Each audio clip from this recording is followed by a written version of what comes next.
I'm Jessica Clemons, and welcome back to New Rockstars. On Christmas Day, Netflix delivered an abundance of treasures, but no treasure compares to The Witcher's prequel, Blood Origin. Now, if you're watching me and you're watching this breakdown, I assume that you've watched the big BO, but if not, go watch it. It's literally 4 episodes and very fun. If you're like me and you miss House of the Dragon and Rings of Power, this gave you a little bump, if you know what I mean. You also technically could just start here. This is pre-Witcher. There's no real requirement of seeing The Witcher before this, so regardless, though I'm about to spoil, so just a warning, I'm gonna spoil completely the entire season. Blood Origin takes place long before we see our Witcher, the Henry Cavill Witcher. It actually is the beginning before the conjunction of the spheres, and we've all heard of the conjunction of the spheres. They can't get enough of it. When Sindral shattered the monolith at Zentria, the energy release would shatter space and time itself. So all planes of existence, multiple worlds cross through each other. Then the elves weren't the only people on the continent, but humans, monsters, and other creatures of the sort. This was the conjunction of the spheres. So over the continent, there's 3 large elven kingdoms basically at war with one another: Zentria, Prussia, and Darwin. Zentria is actually Centra for The Witcher. Once the humans conquered it, it was changed to Centra. Back in the day, though, it was ruled by King Barrick, who after passing bequeathed it to his son, Alvatar. This is Merwin's brother, who she betrays, killing not only their royal protectors, the Dog clan, but her brother and the other clans and their monarchies along with it. Prussia was ruled by King Medir, who was betrothed to Princess Merwin in exchange for peace before his untimely death. They were protected by the Raven clan. Darwin was ruled by Queen Nira and protected by the Serpent clan warriors. All of these people were wiped out in literally mere seconds in a coup staged by Merwin, Zentria's captain Eredin, and Chief Sage Baylor, who were against the signing of the treaty all along. Now, the only way to do this was by summoning a large beast from the barren world by Chief Sage Baylor. This monster had the same energy as the beast they killed in episode 3. They essentially came from the same dimension along with some other monsters later. Every person has their own motive in this show, and I love it so much. Chief Sage Baylor wants to become emperor, and he's paranoid no one will accept him because he's lowborn. They do kind of treat him like crap though, and they didn't even let him chime in on the political stuff, so he has a right to be upset. So he decides he needs power only he can wield that will make him a god amongst elves. He needs the disembodied voice's chaos magic, to which she confirms you must sacrifice everything for it no matter the cost. And as we know, it always comes with a cost. Yennefer lost her powers after using chaos magic in season 1 at the Battle of Sodden. Chaos is clearly more violent, temperamental, and unpredictable. Fire magic is dangerous because it consumes your soul and body. This differs from the magic the elves used to practice, which was like druid-like magic, drawing from nature only. Blood Origin confirms that chaos magic originated from another world brought into ours. It also confirms that Baylor, with that chaos magic, created the Wild Hunt, brought monsters into the realm, and without his chaos magic, we wouldn't have the conjunction of the spheres. And like Taken 2, the families of those slaughtered in this coup have come for revenge. I will find you,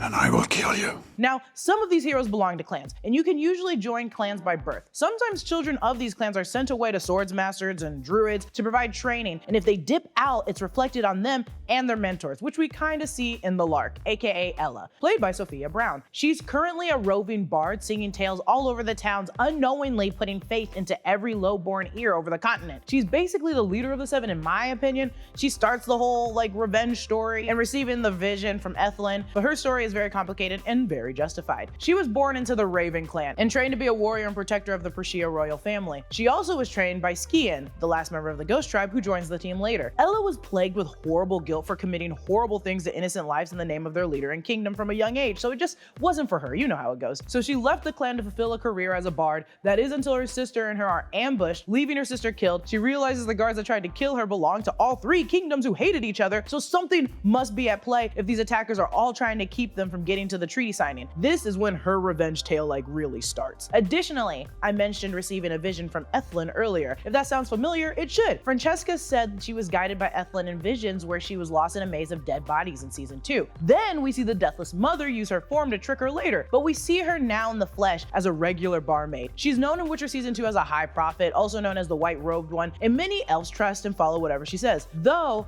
at first they believe her vision to be like a sickness, they start coming true, even when slightly interpreted wrong. She's kind of like the Bible. We see another one of her prophecies from the book in season 1, episode 7 through series. Blood Origin has everything I love about dark fantasy: fights, monsters, lore. The only thing Blood Origin doesn't give me is a chance to be part of the action, which is why I want to play Gord. Gord is a single-player adventure strategy game based on the Slavic folklore. It's a grim, mysterious world where your job is to help the tribe of the Dawn survive and thrive.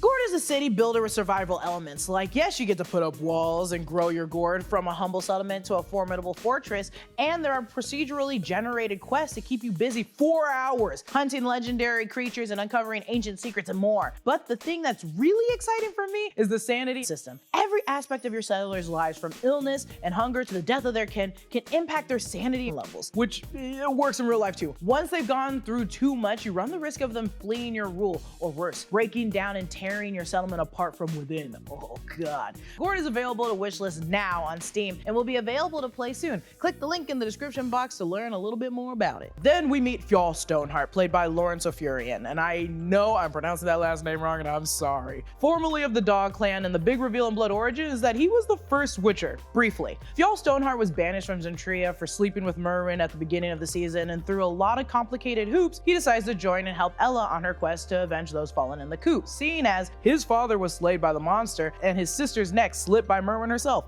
Now, being the first Witcher prototype is completely sketchy, as we see. Sindral and Zakari planned the trial of the grasses. They made a potion and fused his heart to a monster from a different dimension. And though he died briefly, he did come back too as this kind of Witcher, sort of Witcher. Though the mission went as planned, unfortunately Fjaul loses his mind and starts killing his allies and must be mercy killed by Ella, his love. Now, from season 2, when Vesemir is introducing past Witchers to Ciri, there's no mention of Fjaul, so the trial has probably gone forgotten. Fjaul being the first Witcher prototype is actually still, again, very big. Essentially, they don't uncover the trial of the grasses for a long time after that, and even in losing Sindral, Zakari is still alive, which means she could A, pass on the knowledge of what she knew making the original prototype in Fjaul, or B, eventually master the process and passed it on. Because we know in Nightmare of the Wolf, Riedrich knew the mutagenic alchemy to make Witchers, but died at the Battle of Kaer Morhen, so the knowledge died with him. But in season 2, Vesemir and Triss can create the mutagenic formula for Witchers from an old wise tale that Elder Blood can create Witchers. Perhaps now that we know that Avallac'h has quite possibly perfected time travel, we can get concrete answers on how to make the elixir completely right and foolproof. Who better to test it on than my willing and eager lab assistant, Beaker? Then we meet Skien, the last member of the Ghost Tribe, played by Michelle Yeoh. Now, she's the last member because the first king of Zentria, King Derek, poisoned their tribe's water supply and took Soul Reaver as a trophy when they refused to fight for Zentria. The Ghost Tribe were honorable and couldn't be bought, so they didn't really back any kingdom. They believed their sacred blade provided a gateway to the afterlife, which could be the ritual we see Skien performing at the very end. We then meet Callan, aka Brother Death, played by Hugh Novelli, and again, I know I'm pronouncing that name wrong, who we learn has a grudge against the Empire's soldiers who wiped out the village who took him in. It's also never mentioned, but Netflix's website has him listed with the Serpent Clan. Now, his lover is Zakari, who saw good in him when he wandered through her mist. Though his past holds a lot of killing, she took a chance on him, and they fell in love, which is really sweet. He introduces us to the mages and celestial beings, Zakari and Sindral, played by Lizzie Annis and Zach Wyatt. Now, they weren't actual siblings, but having shared the same magical traits and being very close, Zakari's mother took him in. We first see Sindral imprisoned by the chief sage Baylor as Zentria. Now, we know that these monoliths were created by dwarven ancients, burying them to bring fertile bounty to the land, as Meldoff recounts, but Sindral figured out they could be used to open portals to other worlds. He and Baylor worked together to uncover their secrets. While Sindral used this as an opportunity to seek resources for the elves, Baylor had a different negative idea. Oh, hell no! Sindral felt the presence of something dark and great in the barren world, urging him to stop diving into its secrets, but Baylor disagreed, stole his book of monoliths, and locked him away in Zentria. Zakari, I spoke about earlier, being the last surviving mage of the 7 left behind, who co-created the first Witcher prototype. Last but not least, we meet our last member to join the 7, my favorite, Meldoff, played by Francesca Mills. Meldoff begins her journey avenging her lover Gwen, who was murdered by Zentrian soldiers. Her spirit now lives within the hammer, and Meldoff and her seek revenge on those who killed her. Her motive is pretty clear on joining. Now, other than the 7, there's a ton of other very important pieces of information brought to the storyline, like Captain Aridin, played by Jacob Collins-Levy. So there's a ton of backstory to Aridin, like the challenges with his partner, staging the coup, switching sides. But once Baylor sucks him into a new portal, forcing him to a barren land alone, walking half dead, he finds a bone-shaped helmet in the red sand, which is the helmet of the leader of the Wild Hunt. The Wild Hunt is brought up in the second book, The Sword of Destiny, and is the focus of the third game, The Wild Hunt. They're mentioned in the first episode as an omen of war. As the Witcher showrunner depicts them, they are skeletal riders on skeletal horses, and even in the second season, Nevelin refers to them as a portent of doom, claiming he saw them himself. They're basically an old folktale to some, especially Geralt. This is until in season 2, episode 8, we get a glimpse of them. They tell Ciri to come join the Wild Hunt, her place is with them, so we can expect to see them in season 3, making their triumphant return. But as for Blood Origins, we know a piece of their origin story. The other members of the Wild Hunt could be some of the men sucked into the black hole. We just don't know yet. Showrunner Lauren Schmidt mentioned that the production designer began drawings with the Wild Hunt and that all 7 would be different writers with different backstories, and we'll dive into them as the story goes like we did with Eridan. The monoliths are also really important and their connection to chaos magic, since we didn't know much about the monoliths before. When Geralt and Istrid are venturing to the site of the monolith in season 2, Istrid says, Historians have always theorized the monoliths are scars from a conjunction, leftover points of impact. which we know is not true per Meldov's conversation with Brother Death. The monoliths are made of stellacite, which is basically indestructible, yet we now know that Sindril and Ciri can topple them. The monoliths were used by Baelor to take you to a barren world with a celestial female voice, and we don't really know who that is, but I think this could be the Deathless Mother from season 2, possibly breaking the monolith allowed her to escape, but she eventually found herself bound to a hut, or B, she could be the embodiment of chaos magic itself, which could still tie her to the Deathless Mother and Yennefer. We also meet Avallac'h, Empress Marin's protector played by Samuel Blanken, which is another big moment for him in the plot of the show is the introduction of time travel. After finding Sindril's book, he realized Sindril figured out the equation to time travel, then appeared in the doorway later where we saw baby Ciri dressed as a lowborn playing with the children from the first season. So we can assume he figured out the equation and can jump through space and time itself. In Witcher lore, Avallac'h plays a huge part in Ciri's story, and in the books he's concerned and obsessed with her, to a controversial point as some would say. Avallac'h was supposed to marry Laura Doran, Ciri's ancestor, who we see in season 2, though she falls in love with the human Creganon of Laud. I probably pronounced that wrong and I'm sorry. In Lady of the Lake, he imprisons Ciri and demands she bear a child with their monarch. Sometimes he helps her as a mentor with her magical powers, and in Witcher 3 he saves her from the Wild Hunt, but he also tried to replicate the Laura gene, aka Elder Blood, and claims he's protecting Ciri along with it. It's just like a mystery. He's bad in the books and okay in the games. He bounces from a sketchy evil friend to a sketchy evil enemy all the time. Portrait of Ciri, I think. Really captured you. Sure Avallac'h's only interested in you for your magic abilities? Very funny. It's weird.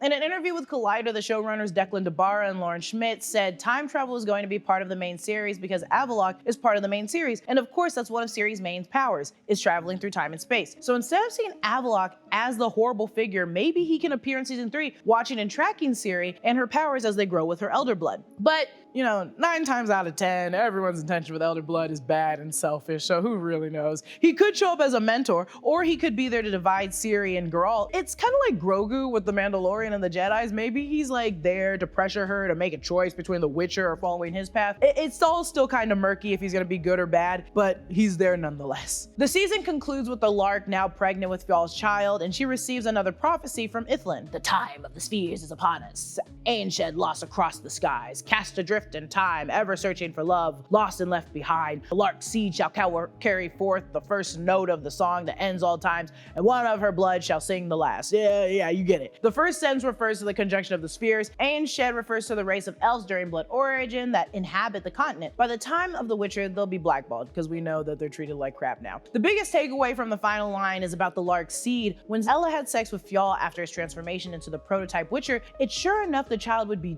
different due to his transformation, The one of her blood shall sing the last something. This likely ties to Ciri and her Elder Blood. That offspring of that first Witcher and Ella carries something much more. It has to. It could be similar to what Laura said in the second season: the world will die amidst frost and be reborn of the new sun, reborn of Elder Blood, of the seed that has been sown. So if Ciri isn't causing the world to end, she's deeply involved in it. I think it's more likely that she's the long descendant of the two, and this is Elder Blood came from the prototype Witcher elf himself, but sometimes Ithlinne's prophecies are up to interpretation, so the song could literally be about the bard Jaskier, or possibly the love always searching is Yennefer, but I truly think it's about Ciri ending the world and being a long descendant to Fjall and Ella. There's also small parts of the story that sort of go unnoticed and don't seem as important, but are worth noting, like the BO's introduction. We open to a strange war with Jaskier almost being killed. He's saved, and the story is narrated going forward by Sinache, played by Minnie Driver. As Jaskier says, she's a time-stopping, shape-shifting, probably gonna eat me without salt at some point storyteller, which is half true.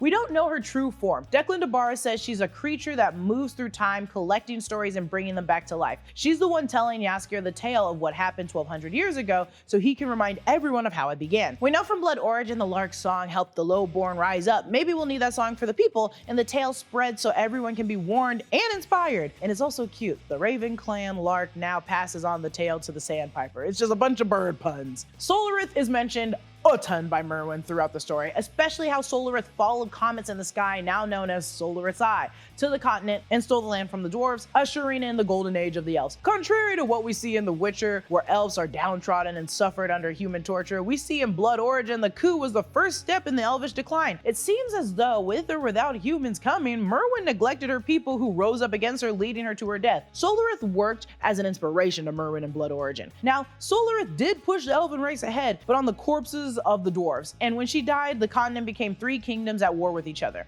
Merwin just wanted to bring back that peace and conquer other worlds along with it in the name of the elves. And now look, the elves are down bad, my dude. They're horribly off. Briefly, the Battle of Brooklyn is also mentioned. When Ella and Fjall fight, Fjall took Ella's cousin's eye during that war, and we've seen the Brooklyn Forest in season 1 when Ciri was lost. That is it for my breakdown of Blood Origin. I genuinely liked it. It's super fast. It's 4 episodes, 1 hour each. I think it was nicely paced. I also have a thirst for all things fantasy any time of the year, so it was quenched for me. Though this takes place thousands of years before the Witcher series, these tales are great to take note of, and now for season 3 we can monitor where people are coming from and what's possible. Let me know what you thought of Witcher Blood Origin, and if you'll be watching season 3 when it drops. Follow me on Instagram and Twitter at Lulu_Clemons. Follow New Rockstars, subscribe to New Rockstars for more breakdowns of everything you love. Thanks for watching, bye!